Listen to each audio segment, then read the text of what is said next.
Hola compañeros, en este video vamos a continuar con la unidad 5 de farmacología del sistema nervioso autónomo y vamos a ver los dos últimos temas de esta unidad para terminar con esta unidad 5 de la farmacología del SNA. Vamos a ver en este video los fármacos simpático-miméticos y los fármacos simpático-líticos. Empezamos con el concepto de fármaco simpático-mimético. A los fármacos que imitan la acción de las catecolaminas endógenas se les llama fármacos simpático-miméticos. ¿Y qué son las catecolaminas endógenas? Bueno, ya lo habíamos dicho, norepinefrina y epinefrina, que son sinónimos de noradrenalina y adrenalina. Vamos a ver cómo se clasifican los fármacos simpático-miméticos. En cuanto a su clasificación, se clasifican de la misma manera que los fármacos parasimpático-miméticos. Los simpático-miméticos también se clasifican según su mecanismo de acción en de acción directa o de acción indirecta. Vamos a ver primero los simpático-miméticos de acción directa. ¿Por qué se llaman así? Porque se unen directamente a los receptores adrenérgicos y los activan para producir sus efectos, igual que hacen las catecolaminas endógenas. Por eso a estos fármacos también se les llama agonistas adrenérgicos, porque al unirse directamente a los receptores adrenérgicos simulan las acciones de las catecolaminas endógenas. Bien, vamos a ver los agonistas adrenérgicos, que son de tres tipos. Se clasifican en tres grandes grupos: las catecolaminas endógenas, que son nuestros agonistas naturales, la adrenalina y la noradrenalina, que se van a unir tanto a receptores alfa como beta adrenérgicos. Después tenemos el segundo grupo, son los agonistas beta adrenérgicos, que se unen exclusivamente a receptores beta adrenérgicos, y estos agonistas beta adrenérgicos ya no son naturales, fueron diseñados por el ser humano para unirse y activar exclusivamente a los receptores beta y no a los alfa. Y finalmente el tercer grupo son los agonistas alfa adrenérgicos, que se unen exclusivamente a receptores alfa y también fueron diseñados por el ser humano para unirse específicamente a receptores alfa adrenérgicos y no a receptores beta. Vamos a ver ahora cada uno de estos tres grupos: las catecolaminas endógenas, los agonistas beta adrenérgicos y los agonistas alfa adrenérgicos. Bueno, las catecolaminas endógenas ya sabemos que las únicas que actúan como neurotransmisores en el sistema nervioso simpático son la adrenalina y la noradrenalina. Y generalmente hablamos más de noradrenalina que adrenalina, pero la adrenalina aún hoy en día se utiliza mucho clínicamente y vamos a hablar de los efectos fisiológicos de la adrenalina. Ya sabemos que la adrenalina tiene efectos muy importantes en el corazón, uniéndose a receptores beta 1 adrenérgicos para aumentar la frecuencia y la fuerza de contracción del corazón. Y también produce vasoconstricción de arterias y venas, lo cual va a dar lugar a un aumento de la presión arterial. También relaja el músculo liso gastrointestinal, produce broncodilatación, ya que relaja el músculo bronquial, y es por eso que a los enfermos de asma, en los ataques agudos de asma que casi no pueden respirar, se le inyecta inmediatamente adrenalina o epinefrina, que es lo mismo si se tiene a mano. Y además la adrenalina tiene diversos efectos metabólicos. La adrenalina va a aumentar la concentración de glucosa sanguínea. ¿Y cómo aumenta la concentración de glucosa en la sangre? Bueno, inhibiendo la secreción de insulina. La insulina ya sabemos que es la hormona producida por las células beta del páncreas, y que se encarga de transportar la glucosa al interior de las células para que sean metabolizados. Entonces, si la adrenalina inhibe la secreción de insulina, va a aumentar la concentración de glucosa en la sangre. Además, también aumenta la secreción de glucagón. El glucagón es otra hormona pancreática, nada más que producida por las células alfa del páncreas, y el glucagón se une a receptores de glucagón en células que almacenan glucosa en forma de glucógeno. El glucógeno ya saben que es el equivalente al almidón de las células vegetales, es la manera que tenemos de almacenar glucosa, son cadenitas de glucosa, ese es el glucógeno. Y bueno, cuando el glucagón se une a células que almacenan glucógeno, como por ejemplo los hepatocitos, se une al receptor, el glucagón se une a receptores específicos de glucagón sobre la superficie de los hepatocitos y activa mecanismos intracelulares que llevan a la ruptura del glucógeno, que va a dar lugar a glucosa libre que se libera de la célula para aumentar la concentración de glucosa en la sangre. Entonces la adrenalina, al estimular la secreción de glucagón, también aumenta la concentración de glucosa sanguínea junto con la inhibición de la secreción de insulina. También la adrenalina aumenta la concentración de ácidos grasos en la sangre. Recuerden que a partir de los ácidos grasos también se puede generar energía, ya que hay algunos triglicéridos y colesterol que pueden ser transformados por diversas rutas metabólicas en glucosa. Y por lo tanto, también al aumentar la concentración de ácidos grasos en la sangre, pues es una mayor fuente de energía para el organismo, porque también se puede obtener glucosa por vías metabólicas a partir de los ácidos grasos. Bien, ¿cuáles son los usos terapéuticos de la adrenalina? Les decía que todavía se sigue utilizando mucho en la clínica. Bueno, sus acciones clínicas, sus usos clínicos se basan en las acciones que tiene la adrenalina sobre los vasos sanguíneos, ya dijimos que produce vasoconstricción, también sobre el músculo bronquial, que produce broncodilatación, y también sus efectos sobre el corazón para estimular la frecuencia y la fuerza de contracción cardíaca. También se utiliza en la insuficiencia respiratoria por broncoespasmo, ya dijimos que produce broncodilatación. También se utiliza para aliviar reacciones de hipersensibilidad a alérgenos, ya que cuando hay reacciones alérgicas hay inflamación y obviamente la adrenalina produce vasoconstricción para reducir esa inflamación. También se utiliza para prolongar la acción de los anestésicos locales, ya que al producir vasoconstricción se reduce el flujo sanguíneo y en el caso de los anestésicos locales que actúan en una zona definida, al producir vasoconstricción se retarda el barrido de ese flujo sanguíneo del fármaco de esa zona y eso prolonga la acción de los anestésicos locales. Eso entre algunos usos clínicos que tiene la adrenalina. En cuanto a efectos adversos de la adrenalina, bueno, son los típicos de una hormona de alerta, ¿no? Puede producir miedo, ansiedad, tensión, inquietud, cefalalgia pulsátil. Cefalalgia no es otra cosa que una cefalea. Pulsátil quiere decir que se sienten los latidos del corazón cuando hay dolor de cabeza en los vasos sanguíneos de la cabeza. También puede producir debilidad, temblor, mareos, palidez y obviamente hay que tener algunas precauciones con el uso de la adrenalina, sobre todo por los efectos de la vasoconstricción. Hay que tener mucho cuidado con los pacientes que tienen hipertensión y además unas dosis muy grandes de adrenalina pueden dar lugar a una hemorragia cerebral y arritmias cardíacas.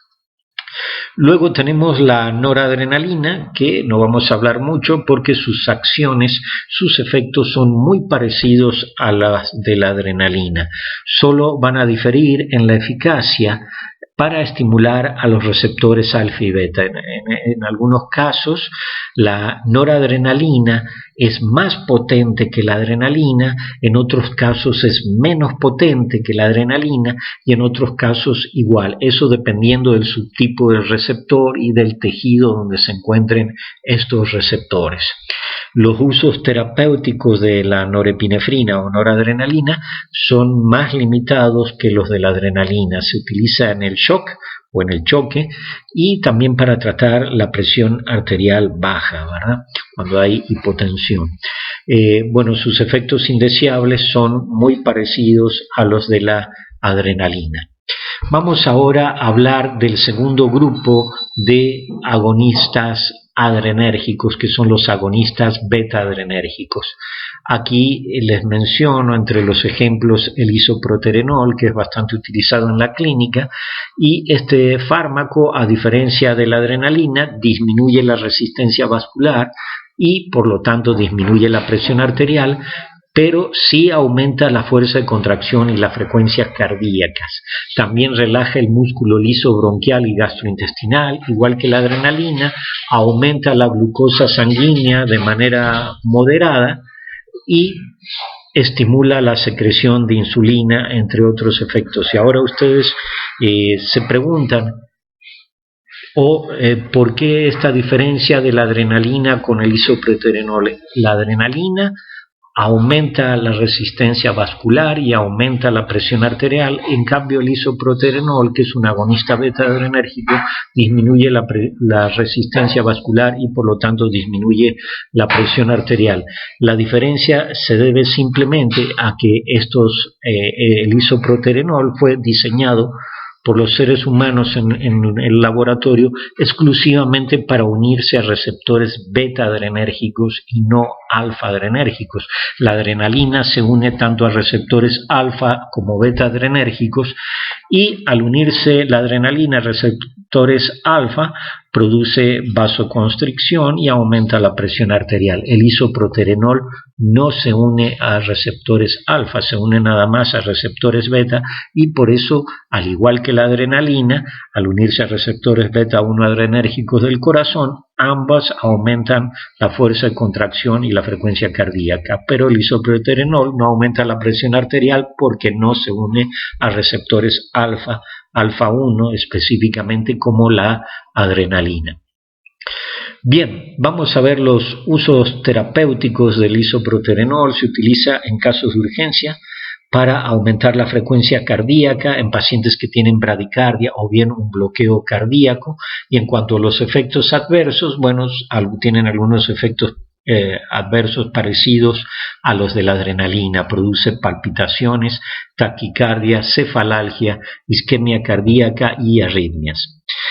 Luego tenemos otro agonista beta-adrenérgico que es todavía más utilizado en la clínica, es muy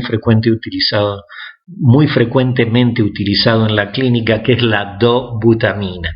La dobutamina solo produce un aumento moderado de la presión arterial, no la disminuye como el isoproterenol, y aumenta con más intensidad la fuerza de contracción que la frecuencia del corazón, y esta propiedad es la que le da su importancia para su uso clínico. Aumenta con más intensidad la fuerza de contracción del corazón que la frecuencia cardíaca. Y de ahí vienen sus usos terapéuticos de esa propiedad, ya que se utiliza en el tratamiento a corto plazo de las descompensaciones cardíacas que ocurren después de operaciones del corazón. También se utilizan en insuficiencias cardíacas congestivas y también se utilizan después de infarto agudos del miocardio, ya que incrementa el volumen por contracción pero sin aumentar mucho la frecuencia cardíaca. Después de operaciones a corazón abierto o después de infarto agudos del miocardio, obviamente el corazón no puede trabajar mucho, tiene que seguir trabajando, pero no fuertemente, digamos, porque eso podría ser contraproducente. Si bien no tiene que trabajar mucho, tiene que seguir trabajando, y para eso se utiliza la dobutamina, que va a incrementar el volumen por contracción pero no va a aumentar mucho la frecuencia cardíaca. Después tenemos los agonistas beta-2 adrenérgicos selectivos. El ser humano, además de diseñar agonistas beta-adrenérgicos como el isoproterenol y la dobutamina, que no son muy específicos, se unen tanto a beta-1 como beta-2, pero bueno, generalmente del isoproterenol y la dobutamina son por sus efectos a nivel del corazón, por eso se utilizan bastante.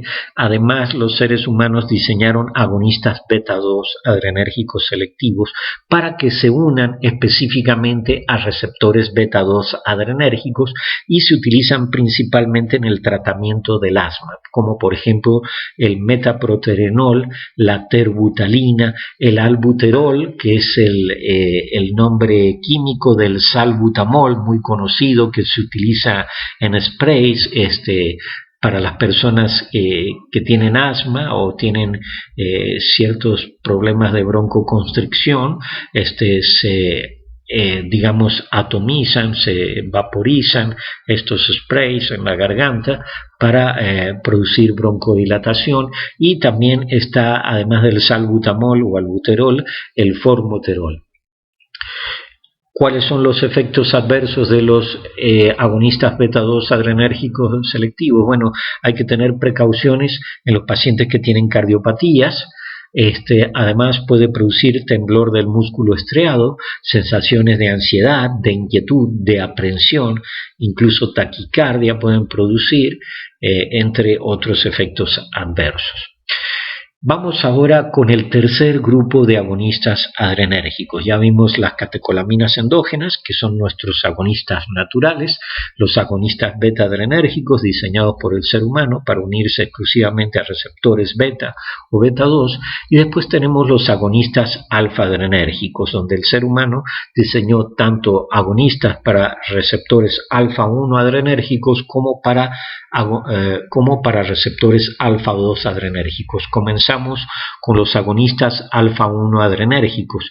Estos obviamente se unen específicamente a receptores alfa-1 y aumentan la resistencia vascular y se conserva o se aumenta la presión arterial, aunque su utilidad clínica es bastante limitada. En general se usa para algunos pacientes con hipotensión o bien en estado de shock, en estado de choque.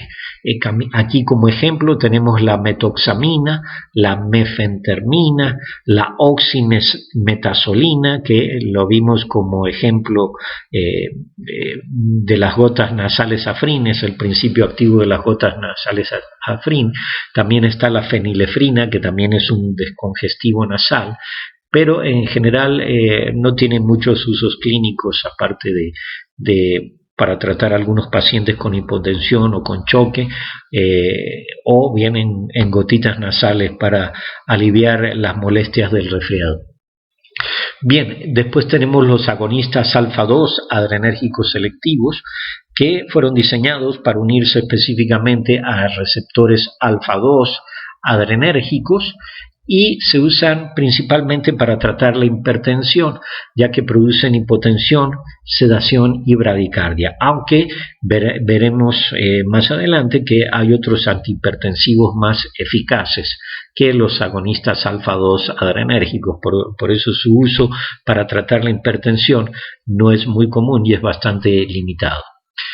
Y después de ver estos agonistas alfa-2 adrenérgicos, terminamos con los simpaticomiméticos de acción directa y vamos a pasar a ver los simpaticomiméticos de acción indirecta. Se llaman así porque no se unen a receptores adrenérgicos como las catecolaminas endógenas o los agonistas beta o alfa adrenérgicos. No se unen a receptores adrenérgicos, sino que sus acciones dependen de la liberación de las catecolaminas endógenas, es decir, de la liberación de norepinefrina y epinefrina. Estos fármacos pueden tener dos mecanismos de acción diferentes. El primero de ellos es aquel en el cual estos fármacos producen la liberación de catecolaminas endógenas directamente las terminales adrenérgicas. estos fármacos van a producir la liberación de las catecolaminas que están almacenadas en las vesículas de las terminales sinápticas adrenérgicas. Y como ejemplos tenemos la anfetamina, la efedrina y tiramina. La anfetamina es el fármaco prototipo de estos simpático-miméticos de acción indirecta, cuyo mecanismo es producir la liberación de las catecolaminas almacenadas en las terminales nerviosas adrenérgicas. Producen la liberación de las vesículas directamente de las vesículas que contienen catecolaminas de la terminal nerviosa a la hendidura sináptica.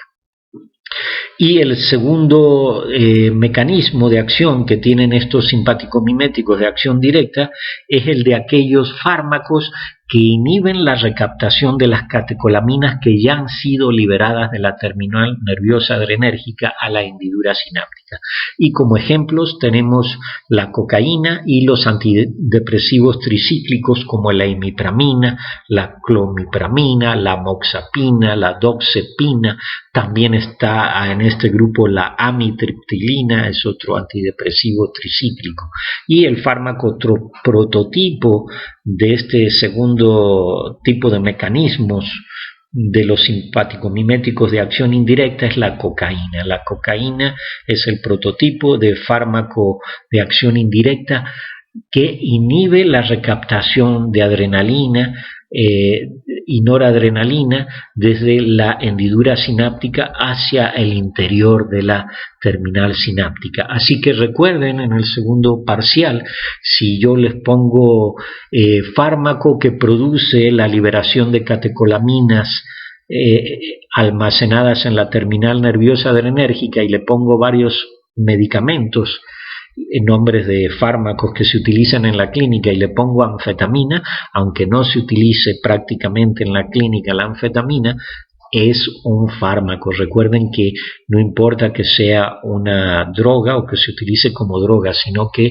ya dijimos que fármaco, desde que empezamos este curso de farmacología, es cualquier sustancia química capaz de producir un cambio en algún proceso biológico o fisiológico. No es necesario que sea un medicamento, puede ser una sustancia tóxica, un veneno, una droga, etc. Entonces, si yo les digo fármaco que produce la liberación de catecolaminas almacenadas en la terminal nerviosa adrenérgica y entre varios incisos le pongo anfetamina, es anfetamina, no se vayan con la finta. Y lo mismo si les pregunto fármaco que inhibe la recaptación de catecolaminas ya liberadas de la terminal nerviosa adrenérgica, el fármaco prototipo es la cocaína, y si se los pongo con isoproterenol, terbutalina y salbutamol, subrayen cocaína, aunque sea actualmente una droga. Casi ya no tiene usos clínicos la cocaína por los efectos que produce y por el potencial de abuso. Entonces no se vayan a ir con la finta. El prototipo de simpático mimético de acción directa que produce la liberación de catecolaminas almacenadas en la terminal nerviosa adrenérgica es la anfetamina, y el fármaco prototipo de simpático mimético de acción directa que inhibe la recaptación de catecolaminas que ya se liberaron de la terminal nerviosa adrenérgica es la cocaína. Bien, y para terminar con esta unidad de 5 de la farmacología del sistema nervioso autónomo, vamos a ver ahora los antagonistas de los receptores adrenérgicos o fármacos simpaticolíticos. Ya dijimos que se llaman simpaticolíticos porque rompen, están en contra, antagonizan las acciones simpáticas y por eso se llaman fármacos simpaticolíticos, o bien antagonistas de los receptores adrenérgicos. Bueno, el concepto de los fármacos simpaticolíticos son fármacos que bloquean a los receptores adrenérgicos y por ello van a interferir con la acción tanto de las catecolaminas endógenas, norepinefrina y epinefrina, y también van a interferir con la acción de los fármacos simpático-miméticos, de los agonistas adrenérgicos.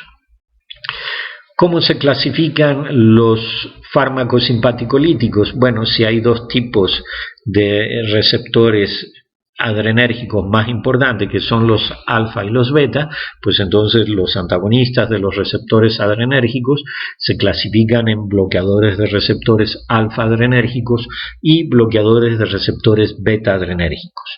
Vamos a ver los usos generales de los bloqueadores alfa. Bueno, los bloqueadores alfa inhiben la vasoconstricción que produce la adrenalina cuando se une a los agonistas, cuando se une a los receptores alfa-1 adrenérgicos. Cuando nuestra adrenalina endógena se une a los receptores alfa-1 adrenérgicos de los vasos sanguíneos, produce vasoconstricción. Por lo tanto, los bloqueadores alfa-adrenérgicos y en específico los bloqueadores alfa-1 van a reducir la resistencia vascular al impedir que se una la adrenalina a los receptores alfa-1 adrenérgicos y por lo tanto van a dar lugar a vasodilatación y además disminuyen la presión arterial. Como ejemplo de bloqueadores alfa-adrenérgicos tenemos la fentolamina, la tolazolina, la fenoxibensamina, la prazosina y la terazocina, la primera con Z y la segunda con S. Prazosina y terazocina. Y todos estos bloqueadores alfa tienen utilidad como antihipertensivos, subrayen eso. Los bloqueadores alfa tienen utilidad como antihipertensivos, aunque vamos a ver más adelante que hay otros fármacos más efectivos como antihipertensivos, como se utilizan diuréticos combinados con bloqueadores beta como el atenolol. También están los IECAs, los inhibidores de la enzima convertidora de angiotensina. También están los ARA2 o antagonistas de los receptores de angiotensina. Entonces hay muchos otros fármacos que son más eficaces como antihipertensivos, pero bueno, algunas veces se utilizan los bloqueadores alfa como antihipertensivos, pero no son los más utilizados. Bien, la fenoxibensamina en específico también se utiliza en el tratamiento del feocromocitoma. El feocromocitoma es un tumor de la médula suprarrenal que va a dar lugar a un aumento de la producción de adrenalina y noradrenalina, lo que deriva en hipertensión, en taquicardia y en arritmias. Entonces la fenoxibensamina también se utiliza en el tratamiento del feocromocitoma. Vamos a ver finalmente los usos generales de los bloqueadores beta. Al igual que los bloqueadores alfa, los bloqueadores beta también disminuyen la presión arterial en los pacientes con hipertensión. De hecho, también son más utilizados incluso que los bloqueadores alfa para tratar la hipertensión. Pero además los bloqueadores beta tienen efectos importantes en el corazón. Ya hablamos de los agonistas, de los fármacos que se unen a los receptores beta-1 adrenérgicos en el corazón. Cuando se une la adrenalina o los agonistas beta-1 adrenérgicos a estos receptores beta-1 del músculo cardíaco, lo que hacen es incrementar la frecuencia y la fuerza de contracción del corazón. Por lo tanto, los bloqueadores beta tienen efectos muy importantes en el corazón y de ello deriva su principal utilidad clínica y su importancia clínica, ya que disminuyen la frecuencia de los latidos y la fuerza de contracción del corazón. Entonces subrayen eso, marquen con amarillo, con marcador amarillo. La principal utilidad clínica deriva de los efectos que tienen los bloqueadores beta sobre los receptores beta-1 del corazón, ya que disminuyen la frecuencia y la fuerza de contracción cardíaca. Los beta bloqueadores también hay que tener ciertas precauciones en su uso clínico. No se deben usar en pacientes con asma porque pueden dar lugar a broncoconstricción que pueden poner en peligro la vida y además para terminar esto, debemos decir que varios bloqueadores beta reducen la presión intraocular y por eso se utilizan para prevenir el desarrollo del glaucoma en algunos pacientes, especialmente el timolol y el betaxolol. Como ejemplos de bloqueadores beta, bueno, tenemos el propranolol, que es el más antiguo y que todavía se sigue utilizando, el metoprolol, que es muy utilizado, el atenolol, que también no solamente se utiliza a veces para el corazón, sino que también para reducir la presión arterial, combinados con diuréticos como la hidroclorotiazida, el nadolol, el timolol y el pindolol. Como ven, todos estos fármacos bloqueadores beta terminan en lol, para que se recuerden, como una especie de mnemotecnia, que todos terminan en LOL, igual que la abreviatura que utilizan muchos los gringos de LOL, que significa Laughing Out Louder. Bien, entonces todos terminan en LOL los beta bloqueadores. Bien, compañeros, nos vemos en el siguiente video.